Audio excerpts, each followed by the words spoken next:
This is my true story. I buried my son 20 years ago. I stood at his grave every Sunday for 2 decades. His phone number stayed in my contacts because deleting it felt like losing him twice. Last month, my phone rang at 2:47 a.m. His name lit up the screen. I answered. A voice said, "Dad, where am I?" It was him. My dead son was calling me confused, scared, asking why nothing made sense. I couldn't breathe. I couldn't speak. Before I tell you what happened next, tell me where you're watching from and subscribe so this story reaches everyone. 20 years ago, I buried my son beneath an oak tree at Riverside Cemetery. His name was carved into gray stone.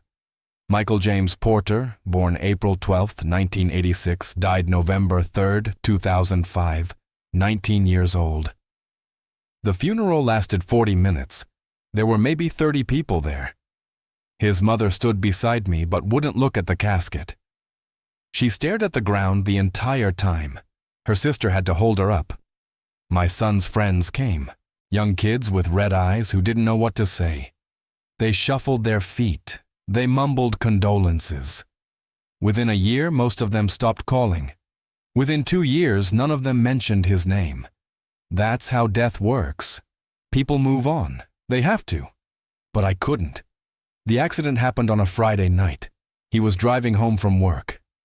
A truck ran a red light and hit him on the driver's side. The impact killed him instantly. That's what the police told me. No suffering, no pain, just gone. I got the call at 11:43 p.m. I remember the exact time because I was watching the news and I looked at the clock when the phone rang. The officer said there had been an accident. He said I needed to come to County General Hospital immediately. I knew. Parents always know. I drove there going 90 matapak. I didn't care if I crashed. When I arrived, they took me to a private room. That's when I knew for certain. They only use private rooms for bad news. They let me see him. His face was untouched. He looked asleep. Peaceful. I touched his hand and it was still warm. I kept thinking he would wake up. I stood there for 2 hours waiting for his chest to move. It never did. His mother arrived and screamed. She screamed so loud security came. She collapsed. They had to sedate her. She couldn't go to the identification. She couldn't sign papers. I did everything alone. I picked the coffin. I chose the plot. I wrote the obituary. I selected the flowers. I did it all in a fog, moving through motions I didn't understand. The funeral was worse than the hospital. At the hospital, I could pretend. I could imagine mistakes. But at the funeral, they lowered him into the ground. I heard the machinery. I heard the coffin settle into the earth. People threw flowers onto the lid. His mother threw a letter she had written. I threw nothing. I just watched. After everyone left, I stayed. The workers filled the grave, shovel by shovel. I watched every minute. I needed to see it finished. I needed to know he was really down there. When they packed the last of the dirt, I finally walked away. For 20 years, I visited every Sunday. Rain, snow, heat didn't matter. I brought flowers. I talked to him. I told him about my week. I told him things I couldn't tell anyone else. His mother stopped coming after the first year. She said it hurt too much. She said she needed to move forward. We divorced 3 years after he died. Grief killed our marriage. She remarried. She had another child. She built a new life. I couldn't.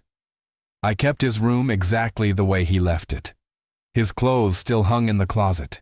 His books sat on the shelf. His phone number stayed in my contacts. I paid the bill every month even though the phone had been disconnected.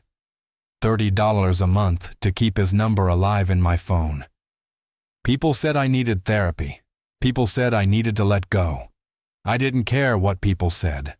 I learned to live around the emptiness. You don't get over losing a child. You just learn to walk carefully around the hole they leave behind. You learn to function. You go to work. You pay bills. You pretend you're fine, but you're never fine. Every birthday that passes without them is torture. Every Christmas, every milestone they'll never reach. I watched his friends graduate college, get married, have children. My son stayed 19 forever, frozen in time. A boy who never got to become a man. I accepted it. I had no choice. Dead is final. Until last month, when his number lit up my phone at 2:47 in the morning last month. On September 14th, my phone rang at 2:47 a.m. I was asleep. The sound jolted me awake. I grabbed the phone off my nightstand and looked at the screen. The name said Michael, my son's name. His contact photo stared back at me. A picture from his 18th birthday, smiling alive. I sat frozen in bed holding the phone. My heart hammered in my chest. The room felt cold. My hand started shaking so badly I almost dropped it. This couldn't be real. The number had been disconnected for 19 years. I kept it in my contacts, but it didn't work. I had tried calling it hundreds of times over the years. It always went to a recorded message saying the number was no longer in service, but now it was calling me. The phone kept ringing. 4 rings, 5 rings. I couldn't move. My thumb hovered over the answer button, but I couldn't press it. What if it was a mistake? What if it was some sick prank? What if I answered and heard nothing? On the 6th ring, something inside me broke. I pressed the button. I lifted the phone to my ear. For 3 seconds I heard nothing. Just silence, dead air. Then I heard breathing. Slow breathing in and out. Steady human.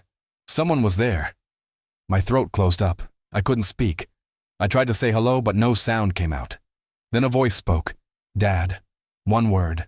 Quiet, confused, scared. My son's voice. I know my son's voice. I heard it every day for 19 years. I heard it in my dreams for 20 years after. This was him.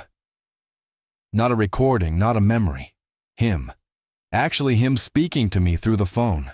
My vision blurred. Tears ran down my face. I still couldn't speak. My body wouldn't work. Dad, are you there? He said again. His voice cracked. He sounded desperate, lost. I forced air into my lungs. I forced words out of my throat. Michael, I whispered. My voice didn't sound like my own silence on the other end. Long silence then. Yeah, it's me. Where am I? His question made no sense. Where was he? What kind of question was that? What do you mean? I asked. My voice was shaking. Where are you calling from? More silence. I heard him breathing faster now. Panicked breathing. I don't know, he said. I don't know where I am. Nothing makes sense. Dad, something's wrong. Everything feels wrong. I stood up from my bed. I turned on the light. I needed to think clearly, but my brain wasn't working. My son was dead. I buried him. I watched them put him in the ground. This couldn't be happening. Michael, what's going on? I asked. Where have you been? I didn't know what else to say. What do you ask someone who's been dead for 20 years? He made a sound like a sob. I don't know, he said. I remember the accident. I remember the truck hitting me. I remember dying. I felt it, Dad. I died. But then I woke up and everything was different. I look different. I feel different. I'm in some place I don't recognize. And people walk right past me like I'm not even here. I've been trying to figure out what happened, but nothing makes sense. I found a phone. Your number was the only one I remembered. My legs gave out. I sat down hard on the edge of my bed. My son remembered dying. He knew he died, but he was talking to me. How was he talking to me? Are you hurt? I asked. Stupid question. He's dead, but he's calling me. Nothing made sense. No, he said. I'm not hurt, but I'm scared. I don't understand what's happening. Can you come get me, please? His voice broke on the word please. He sounded like a little boy again, lost and afraid and needing his father. Tell me where you are, I said. Give me an address. I'll come right now. I don't know the address, he said. I'm in a building. It's dark. There are apartments. I'll try to find something with an address on it. I heard movement through the phone. Footsteps. A door opening. Then the line went dead. Just like that. Gone. I pulled the phone away from my ear and stared at it. The call timer showed 9 minutes and 43 seconds. I immediately called back. The recording played. The number you have dialed is no longer in service. I tried again. Same message. I tried 15 more times. Same message every time. My dead son had just called me asking for help, and then he vanished. I didn't sleep the rest of that night. I sat on my bed staring at my phone until the sun came up. I kept replaying the call in my head, his voice the way he said, "Dad." The fear in his tone, the confusion. It wasn't a recording. Recordings don't hesitate. Recordings don't ask questions. Recordings don't sound lost. This was a real conversation with a real person who knew things only my son would know. He knew about the accident. He knew my number. He knew who I was. But my son was dead. I saw his body. I touched his cold hand at the hospital. I watched them close the coffin. I watched them bury him 6 ft under the ground. At 6:30 a.m., I drove to the cemetery. I needed to see the grave. I needed proof he was still there. The morning was cold and gray. Fog hung low over the headstones. I parked and walked to the oak tree. His grave looked exactly the same as it always did. Gray stone fresh flowers from my visit 3 days earlier. The ground was solid and undisturbed. No one had dug him up. No one had touched the earth. I knelt down and put my hand on the grass.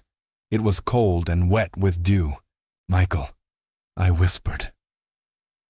"Are you down there, stupid question?" Of course he was down there. I buried him myself. But then who called me? I stayed at the grave for an hour. I didn't pray. I'm not religious. I just sat there trying to make sense of what happened. Maybe I dreamed it. Maybe grief had finally broken my mind after 20 years. Maybe I was going crazy. But when I checked my phone, the call was there in my history. Michael's name. 2:47 a.m., 9 minutes and 43 seconds. Not a dream, not a hallucination. Real. I took a screenshot of the call log. I needed evidence. I needed proof that I wasn't losing my mind. Then I drove home and waited. I didn't know what else to do. 3 days passed, nothing. No calls, no messages. I barely ate. I barely slept. I kept my phone in my hand every second. I was afraid to shower because I might miss a call. I was afraid to leave the house. My neighbor knocked on my door asking if I was okay. I didn't answer. I just sat in my living room, staring at my phone, willing it to ring. On the 4th day at 3:15 a.m., it rang again. His name, his picture. I answered before the first ring finished. "Michael," I said immediately. "Dad," his voice came through. He sounded worse than before, tired, desperate. "I found something. I found an address." My heart jumped, where I grabbed a pen and paper off my coffee table. "What's the address?" He read it slowly. 4247 Riverside Avenue, Apartment 8, Moorfield, West Virginia. I wrote it down. My hand was shaking so hard I could barely read my own writing. "That's 2 states away," I said. "What are you doing there?" He made a sound between a laugh and a sob. "I don't know," he said. "I don't know how I got here. I don't know why I'm here, but Dad, something's really wrong. I went outside today and people looked right through me. A woman walked into me. Actually, into me like I wasn't solid. I think I'm dead. I think I'm a ghost or something." "You're not a ghost," I said. I didn't know if that was true, but I said it anyway. "You're talking to me. Ghosts can't use phones." He laughed, but it sounded broken. "Then what am I?" he asked. "I look in mirrors and I see someone older. I see a face that's almost mine, but not quite. I'm so confused. I'm so tired. Can you please come get me? I don't want to be here anymore." My throat tightened. "I'm coming," I said. "Stay where you are. I'm leaving right now. I'll be there in 8 hours. Can you wait 8 hours, silence? Then I'll try. Dad, I'm scared. Those 3 words destroyed me. I know I said, I'm scared too. But I'm coming, I promise. The line went dead again. I didn't even try calling back. I knew it wouldn't work. Instead, I stood up and started packing. I threw clothes in a bag. I grabbed my wallet and keys. I didn't tell anyone where I was going. I didn't call work. I just got in my car and started driving toward West Virginia. My son was alive somewhere. Impossible. Insane. But he called me twice. He gave me an address. I had to find out what was happening. Even if it destroyed me, even if I was chasing a ghost, I had to know. Before I left, I did something I knew would sound insane. I called the phone company. It was 4:00 a.m., but their customer service line was 24 hours. A woman answered with a tired voice. I gave her my account information. Then I asked her to pull records for my son's old number. She asked why. I told her I'd been receiving calls from it. She put me on hold. 5 minutes passed. 10 minutes. When she came back, her voice had changed. Confused.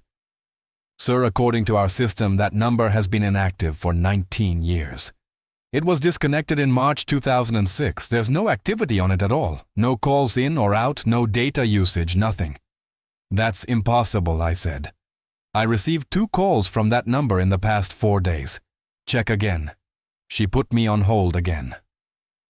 This time, 15 minutes passed. A different voice came on, a supervisor male professional.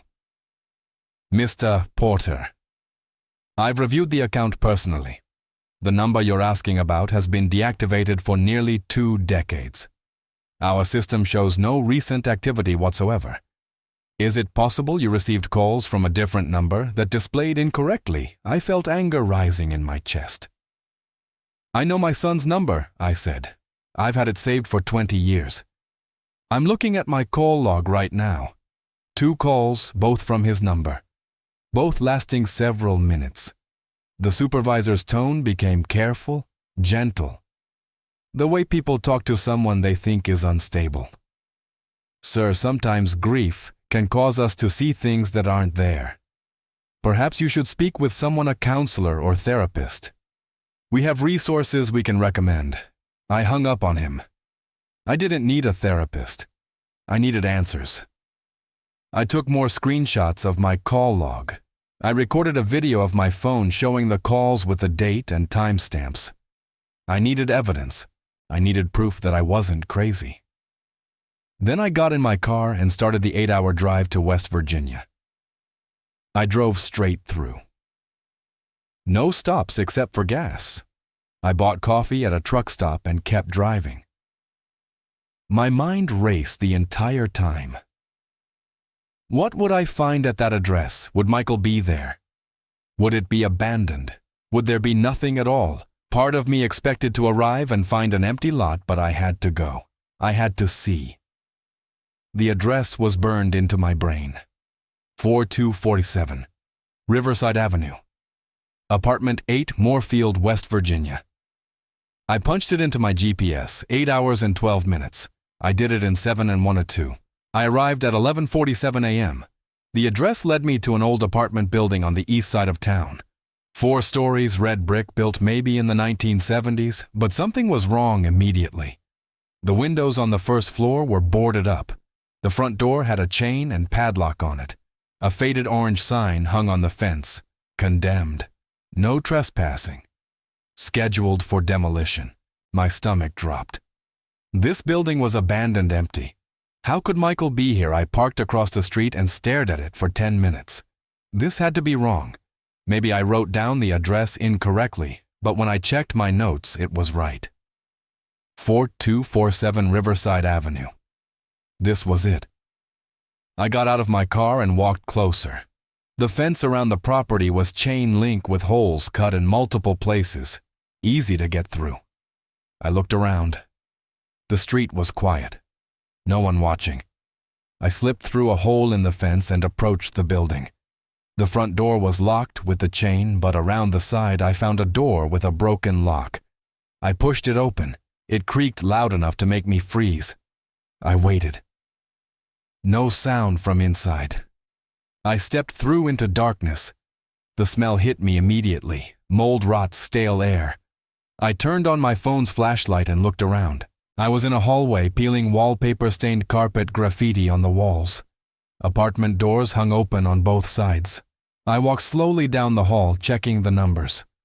Apartment 1, Apartment 2, all of them empty trash on the floors, broken furniture evidence of squatters and drug users. This place had been abandoned for years, maybe a decade. I reached the stairwell and climbed to the second floor. More of the same. Decay, emptiness, silence. I checked every apartment. Nothing. No sign anyone had been here recently. I climbed to the third floor. My hands were shaking. My heart pounded. And then I found Apartment 8. Apartment 8 was at the end of the third floor hallway. Unlike every other door in the building, this one was closed. Fully closed. No damage. The number 8 hung straight on the door in brass metal that looked polished clean. I stood in front of it for a full minute. Every instinct told me to leave, to run, but I came here for answers. I reached out and turned the handle. It wasn't locked. The door opened smoothly, silently. No creaking. I pushed it open and stepped inside. Then I stopped breathing. The apartment was perfect. Completely perfect. While every other unit in the building was destroyed and rotting, this one looked like someone lived here. The walls were painted soft blue, clean, no peeling, no water damage. The carpet was beige and spotless. I could see vacuum lines in it, fresh vacuum lines. The air didn't smell like mold. It smelled like soap and coffee. I walked further inside and my legs felt weak. The living room had furniture, a brown couch, a coffee table, a television on a stand. Everything neat and arranged like a normal apartment, like someone's home. On the walls were photographs. I walked closer and my vision blurred. They were photos of my family, me and my wife and Michael, pictures from when he was a child, his first day of kindergarten, his 10th birthday party, Christmas morning, when he was 12, a photo from his high school graduation. I had copies of these exact photos at my house. How were they here? Who put them here? I touched the frame with shaking fingers. The glass was clean, no dust. These had been hung recently. I moved to the next wall. More photos. But these were different. These showed Michael older, in his 20s, in his 30s. Photos that never existed. Photos that couldn't exist because he died at 19. In one photo, he stood in front of a college building wearing a graduation gown. In another, he sat at a restaurant with friends I didn't recognize. Another showed him standing in front of this exact apartment building, smiling alive, looking maybe 35 years old. I pulled out my phone and took pictures of everything. My hands shook so badly the photos came out blurry. I had to steady myself against the wall. This wasn't possible. None of this was possible. I walked into the kitchen. Clean dishes in the drying rack. A coffee mug on the counter with brown liquid still in the bottom. I touched it. Still slightly warm. I opened the refrigerator. Food inside, milk, eggs, leftovers in containers. I checked the date on the milk. It expired in 5 days, fresh, recent. Someone was living here. Someone was eating here in a condemned building scheduled for demolition. I closed the refrigerator and saw a note held to the door by a magnet. My heart stopped. The note was handwritten on lined paper. I recognized the handwriting immediately. Michael's handwriting. The same messy scrawl he'd had since middle school. I pulled the note off the fridge and read it. Dad, if you're reading this, I don't know what's happening to me. I woke up here 3 weeks ago with no memory of how I got here. I have ID that says my name is Marcus Powell. I'm 38 years old. I work at a factory. I have an apartment and a life I don't remember living. But it's not my life. I remember being Michael. I remember you. I remember Mom. I remember dying in that accident. I felt the impact. I felt everything stop. Then I woke up here as someone else. 20 years passed, but I don't remember any of it. The people here know me as Marcus. They've known me for years. But I'm not Marcus. I'm Michael, your son. I think I'm supposed to be dead. I think something went wrong. I don't belong here. Please help me figure out what happened. I read the note 3 times. My vision kept blurring with tears. I folded it carefully and put it in my pocket. Then I walked to the bedroom. The door was half open. I pushed it all the way and looked inside. A bed neatly made, a dresser with more photos on top, a closet with clothes hanging, men's clothes, size large. Michael wore size large. On the nightstand sat a wallet and a set of keys. I picked up the wallet and opened it. Inside was a driver's license. The photo showed a man who looked like an older version of my son. Same eyes, same nose, same slight scar on his chin from when he fell off his bike at age 7, but the name on the license said Marcus James Powell. Date of birth, April 12, 1986, the same birthday as Michael. Address 4247 Riverside Avenue, Apartment 8, Moorfield, West Virginia. I sat down on the bed because my legs wouldn't hold me anymore. My son died 20 years ago. I buried him, but according to this license, he'd been living here under a different name, living a life he didn't remember. How was that possible?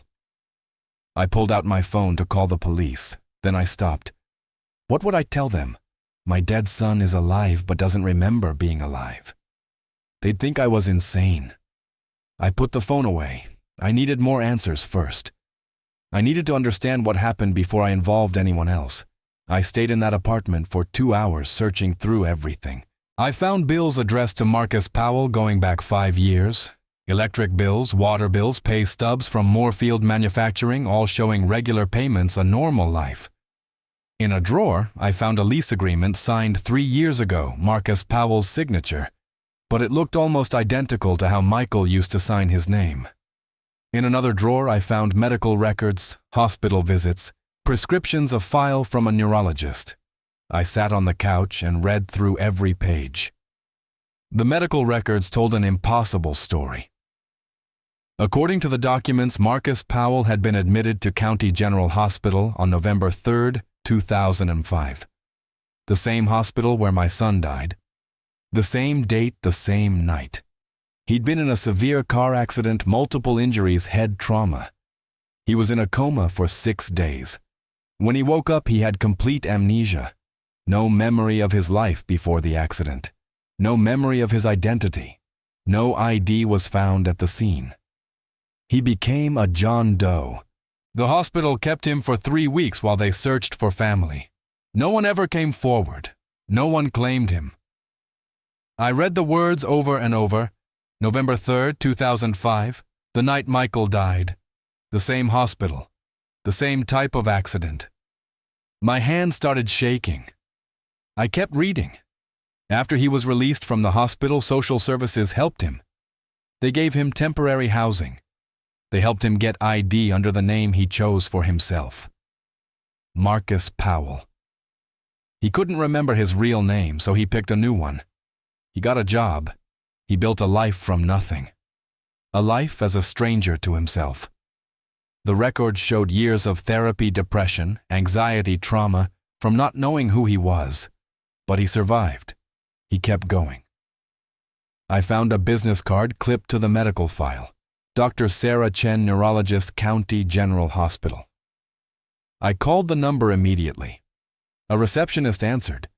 I asked to speak with Dr. Chen. She asked what it was regarding. I didn't know what to say.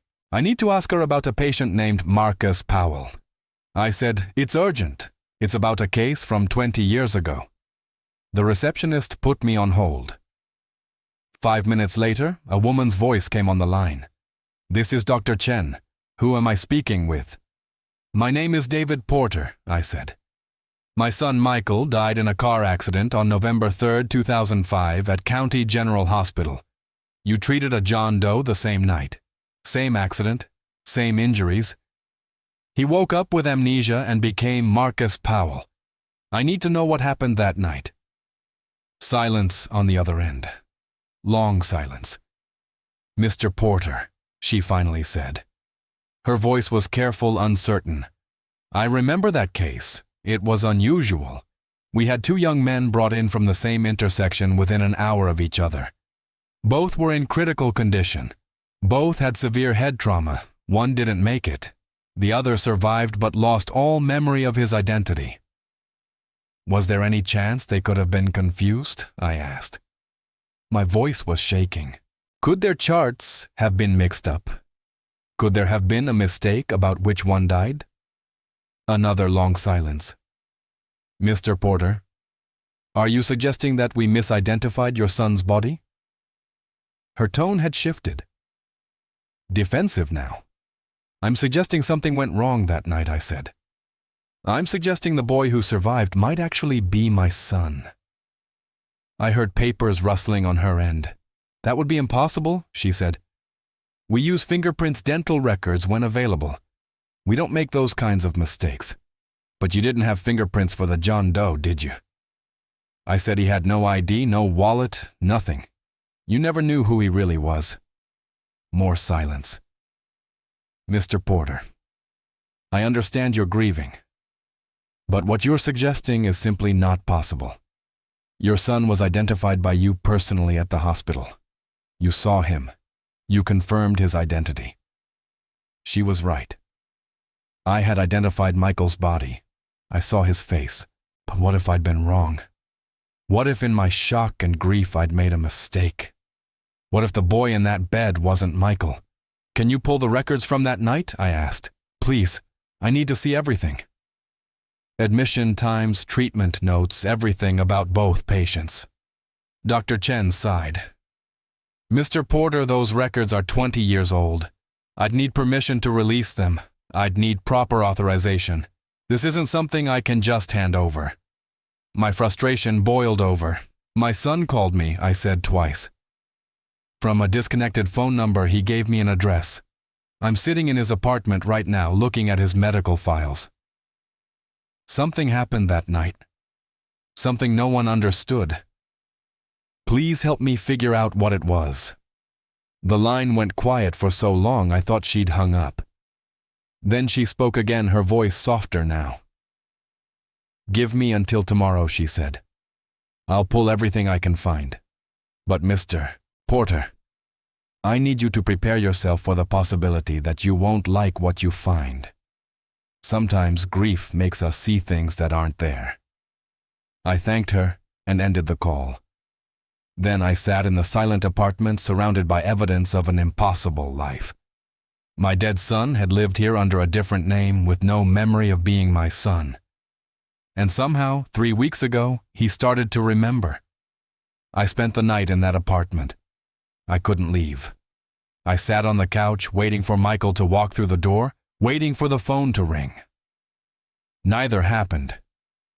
At some point I fell asleep. When I woke up, sunlight streamed through the windows. It was 9:23 a.m.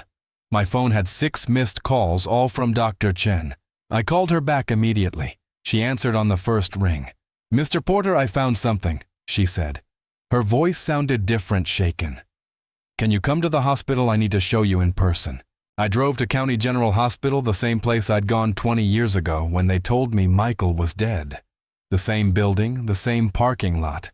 Walking through those doors felt like stepping back in time. Dr. Chen met me in the lobby. She was in her 50s with gray hair pulled back tight.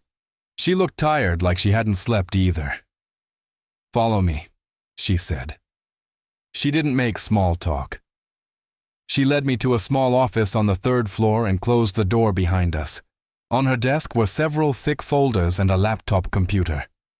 I spent all night going through archives, she said. She sat down and gestured for me to sit across from her. What I found doesn't make sense, but you need to see it. She opened the first folder and spread papers across the desk. On November 3, 2005, 2 patients were admitted to this hospital from car accidents at the same intersection. Patient arrived at 11:52 p.m.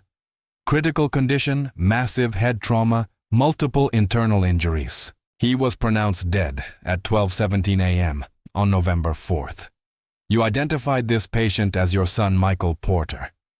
She slid a document toward me. A death certificate. Michael James Porter. I'd seen this before. I had a copy at home in a box I couldn't bring myself to open. Patient B arrived at 11:58 p.m. Dr. Chen continued 6 minutes after patient A. Also critical condition, also severe head trauma, but he was stable enough for surgery. We operated for 7 hours. He survived, but fell into a coma. When he woke up 6 days later, he had complete retrograde amnesia. No memory of anything before the accident. No ID was found. He became our John Doe. She opened another folder. Medical charts, photos. This is Marcus Powell, the John Doe who survived. She turned her laptop toward me and opened a file. Side-by-side photos appeared on the screen.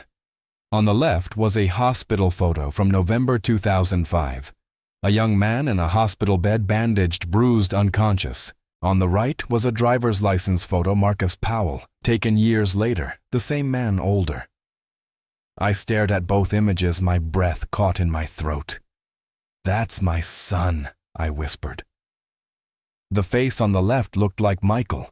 The eyes, the shape of his jaw features I'd know anywhere. "That's him. That's Michael." Dr. Chen leaned forward. "Mr. Porter, here's what doesn't make sense." I pulled the original intake records from that night. Both patients came from the same accident scene. Both were driving vehicles involved in the same collision. But according to the police report, there was only one car accident that night at that intersection. A truck ran a red light and hit a sedan. One driver in the sedan, one driver in the truck, 2 people total. But we treated 2 patients with nearly identical injuries from the same location at almost the same time. I couldn't process what she was saying. "How is that possible?" I asked. She shook her head. "It's not possible unless someone made an error in the reports. Unless there were actually 2 separate accidents minutes apart that got recorded as one. Or unless she trailed off. Unless what I demanded." She looked uncomfortable. Unless the patients were somehow confused during intake. It was a chaotic night. Multiple trauma cases overwhelmed staff. If 2 young men with similar injuries arrived minutes apart, if their charts weren't properly labeled immediately. If someone made assumptions about which patient was which. "You're saying you might have declared the wrong person dead," I said flatly. The words felt like knives coming out of my mouth. Dr. Chen's face went pale. "I'm saying there may have been confusion about patient identification during a critical moment. I'm saying mistakes, while rare, can happen. I'm saying the man who survived as John Doe has the same blood type as your son, the same approximate age, similar physical characteristics, and according to intake photos, similar facial features despite the trauma." She pulled out another document. This is the original police report from that night. It lists only one victim in the sedan. Michael James Porter, age 19, but it also notes that identification was found at the scene in the vehicle. "I identified his body," I said. My voice sounded hollow. "I saw him. I touched his hand." Dr. Chen nodded slowly. "You identified a body that had severe facial trauma. In a moment of extreme emotional distress in the middle of the night after being told your son was dead. Mr. Porter, the human brain under that kind of stress doesn't always see clearly. And we don't always question what we're told when it confirms our worst fears." I stood up. The room felt too small, too hot.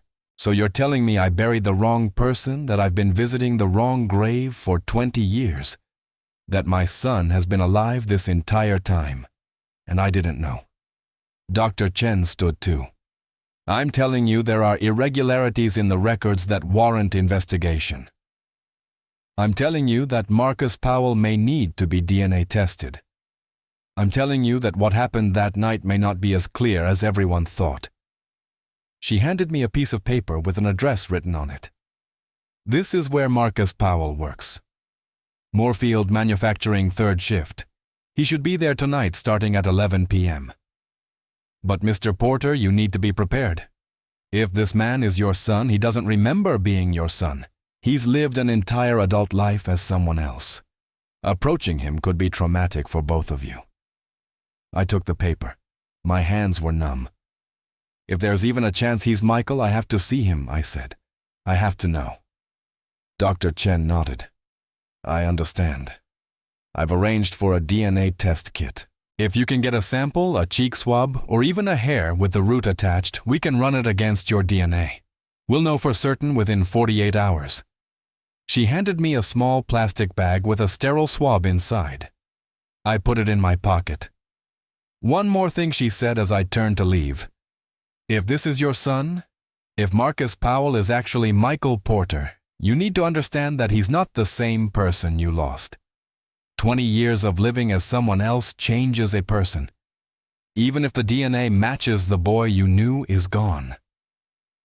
I went to Moorfield Manufacturing that night at 10:45 p.m. The factory sat on the edge of town, surrounded by empty fields. A large metal building with trucks parked outside. Bright lights illuminated the parking lot. I sat in my car watching workers arrive for the night shift. Men in jeans and work boots carrying lunch boxes. I didn't know what Marcus Powell looked like now. I only had the driver's license photo and the pictures from the apartment. Would I recognize him? Would I see my son in a stranger's face? At 10:52 p.m., a silver Honda pulled into the lot and parked 3 spaces from me. A man got out tall, maybe 6'1", wearing jeans and a brown jacket. He grabbed a backpack from the passenger seat and started walking toward the factory entrance. I couldn't see his face clearly in the dark, but something about the way he moved made my chest tighten. The walk, the slight slouch in his shoulders. Michael used to walk exactly like that. I got out of my car and followed him at a distance. He reached the entrance and stepped under the bright lights above the door. I stopped walking. My legs wouldn't move. I could see him clearly now. His face, it was older. Lines around the eyes, heavier jaw, but it was Michael's face. 20 years older. Exactly how he would look if he'd lived. The same nose, the same shape of his mouth. Even the way he ran his hand through his hair before opening the door. Michael did that exact gesture 1,000 times. I watched him disappear inside the building. Then I stood in the parking lot crying. Not quiet tears, loud sobbing that I couldn't control. My son was alive. He was 38 years old and alive and working the night shift at a factory. I waited in my car for 3 hours trying to decide what to do. I couldn't just walk up to him. What would I say? Hi, I'm your father. You died 20 years ago, but you're actually alive. You just don't remember. He'd think I was insane. He'd call security. I needed proof first. I needed the DNA test. At 2:15 a.m., workers started coming out for their break. Groups of men smoking cigarettes and drinking coffee from thermoses. Then I saw him. Marcus Michael. He came out alone and walked to the far edge of the parking lot away from the others. He leaned against the fence and stared up at the sky. I got out of my car and walked toward him. My heart hammered so hard I thought I might pass out. Each step felt impossible. When I was 20 feet away, he noticed me. He turned and looked at me directly. Our eyes met. For 3 seconds we just stared at each other. I saw confusion cross his face. Then something else.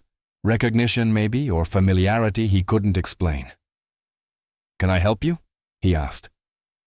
His voice, Michael's voice, but deeper, rougher from years of living. I opened my mouth, but no words came out. Are you okay? He asked. He took a step toward me, concern on his face. You look like you've seen a ghost. The irony of those words nearly broke me. I'm sorry. I managed to say, you look like someone I used to know. He studied my face more carefully now. His expression changed. Uncertain, troubled. That's weird, he said slowly. You look familiar too. Have we met before? I shook my head. I don't think so. I'm not from around here, but I moved closer. Close enough to see the scar on his chin. The small scar from the bike accident when he was 7. It was there, faded but visible. What's your name? I asked. Marcus, he said. Then he hesitated. Marcus Powell. I almost said David. Almost told him the truth, but I stopped myself. John, I lied. John Williams. He nodded but kept staring at me like he was trying to solve a puzzle. This is going to sound crazy, he said, but I feel like I know you, like I've seen you before. Maybe in a dream or something? My throat closed up. Maybe I whispered. He laughed nervously. Sorry. I know that sounds insane. I've had weird dreams lately. Really vivid ones about a life I don't remember living. What kind of dreams? I asked. He looked uncomfortable. It's stupid. Just stress, probably. My therapist says it's my brain trying to fill in the gaps from my amnesia. I was in an accident a long time ago. Lost all my memories from before. Sometimes my mind makes up stories to explain the missing pieces. He rubbed his face tiredly. Lately, the dreams have been intense. I see people I don't recognize but feel like family. I see places I've never been but feel like home. And there's this one man who keeps appearing. Older guy, always sad, always watching me. I think it's supposed to be my father, but I don't remember having a father. I couldn't breathe. He was dreaming about me. What does he look like? I asked. In the dreams. The father Marcus looked at me for a long moment, his eyes narrowed slightly. Like you, he said quietly. He looks exactly like you. The air between us felt electric heavy. He took another step closer. Who are you really? He asked. Why do I feel like I know you? I wanted to tell him everything. I wanted to grab him and never let go, but I forced myself to stay calm.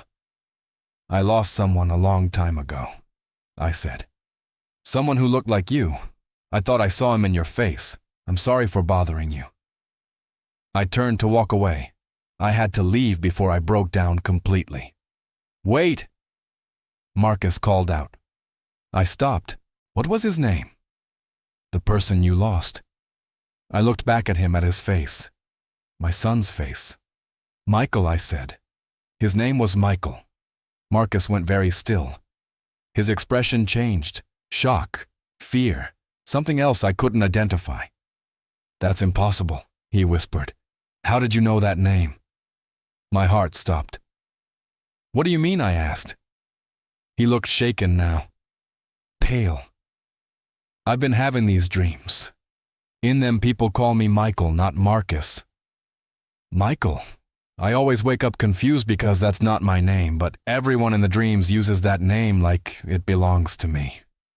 He pulled out his phone with trembling hands.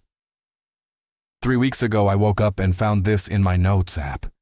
I don't remember writing it, but it's my handwriting. He turned the phone toward me. On the screen were 3 words written over and over. I am Michael. I am Michael. I am Michael. Written dozens of times, filling the entire screen. I thought I was losing my mind, Marcus said. His voice cracked. I thought the amnesia was making me crazy, but you just said that name. A stranger just said the name from my dreams. How is that possible? I pulled the DNA test kit from my pocket. My hands shook so badly I almost dropped it. I need to ask you something, I said. And I need you to trust me even though you don't know me. Will you let me take a DNA sample? Just a cheek swab. It won't hurt. It'll take 10 seconds. Marcus stared at the kit, then at me. Why? He asked. What's going on? I looked into his eyes, Michael's eyes. Because I think you're my son, I said. I think you're Michael, and I think you've been alive this whole time. Marcus didn't move for a long time. He just stared at me with an expression I couldn't read. Fear, confusion, something that looked almost like hope. Your son is dead, he finally said. His voice was flat, careful. You said you lost him. That means he's gone. I nodded. Tears ran down my face and I didn't wipe them away. I buried him 20 years ago, I said. I watched them put him in the ground. I visited his grave every week for 2 decades. But 3 weeks ago he called me twice from a phone number that's been disconnected for 19 years. He told me he didn't understand what was happening. He gave me an address, your address, and when I got there I found an apartment full of photos of my family.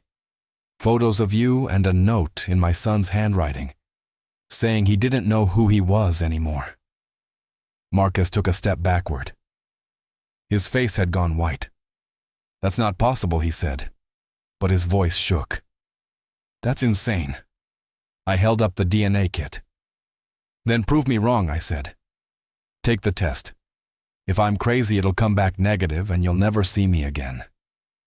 But if I'm right, if you're Michael, don't you want to know? Don't you want to finally understand who you are? His hand went to his mouth. He pressed his knuckles against his lips like he was trying to hold back words or screams. I died, he whispered. In my dreams, I remember dying. I remember the accident, the impact, everything going dark. I remember feeling my life end. So do I said. I remember getting the call that you were dead. I remember identifying your body at the hospital. I remember every second of your funeral. But what if we were both wrong? What if something happened that night that no one understood? Marcus closed his eyes. When he opened them, they were wet. If you're telling the truth, he said slowly. If I'm really your son, that means I lost 20 years.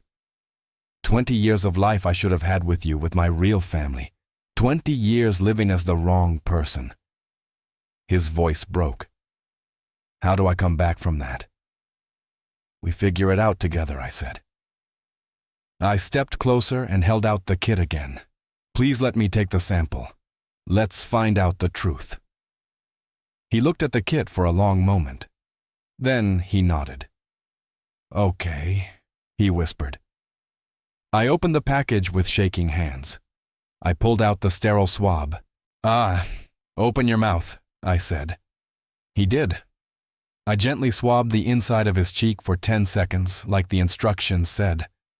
Then I sealed it in the plastic tube and put it in my pocket. How long until we know? He asked. 8 hours, I said.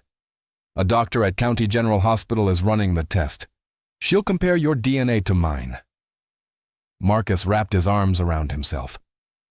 What do I do until then? He asked. How do I go to work and act normal when my entire reality might be a lie? I didn't have an answer. Can I call you? I asked. Can I give you my number so we can talk? He nodded and pulled out his phone. I gave him my number and he saved it.